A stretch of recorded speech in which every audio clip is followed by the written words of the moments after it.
Joined now by Syracuse head coach Lynn Farquhar after a 2-1 setback against number 3 Virginia. In an opening statement from Coach, and then we'll take questions. Coach. Yeah, I mean, some good back and forth hockey.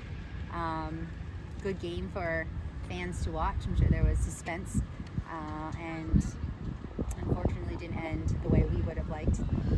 But yeah, good battle. Yeah, it was a very similar ending overall to Friday's loss.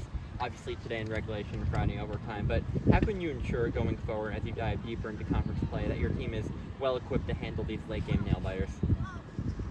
Well, I don't know if anybody can ensure anything in sport, right? I mean, you put your best foot forward, and there's a growth process. So if you have it all figured out at this point, then I would ask, do you actually? So it's a process, and we need to figure out how to get one more on the board, right? And it's a great team, and I would also, I mean, it was a great game.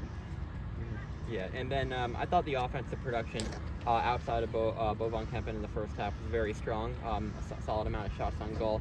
How satisfied were you with the contribution from Like and the freshman? I mean, you're right. Stats, dominated stats. What do stats tell you, though, right? It's finishing moment. So we can do it.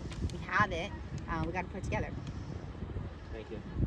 And then yeah, I mean, outshot in the second half, 10-5. I mean, just moving forward offensively again with number 7 Duke on Friday. What has to change moving forward to kind of finish those offensive opportunities? Yeah, I think it's understanding there's a tempo shift in a game, and how do you control tempo shifts, right? And what we're doing right now with our responses isn't good enough.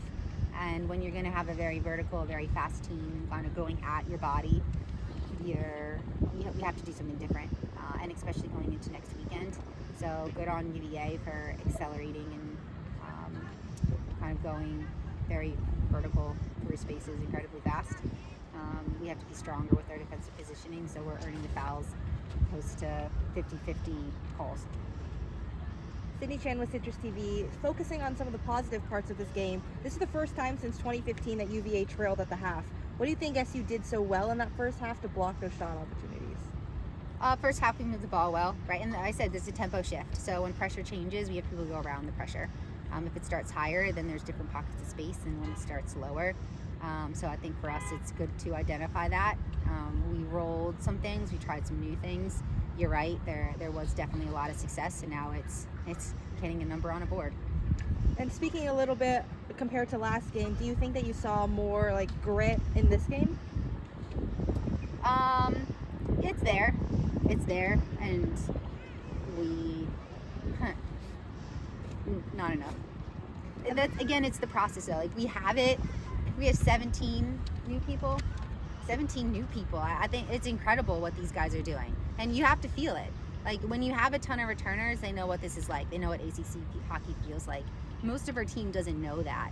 So the only way you learn it is by experiencing it. So you can see there's a potential, there is a fire, there is grit inside. What's enough? Do we ever know? And that's why we play the sport. So I think there's a ton to build on.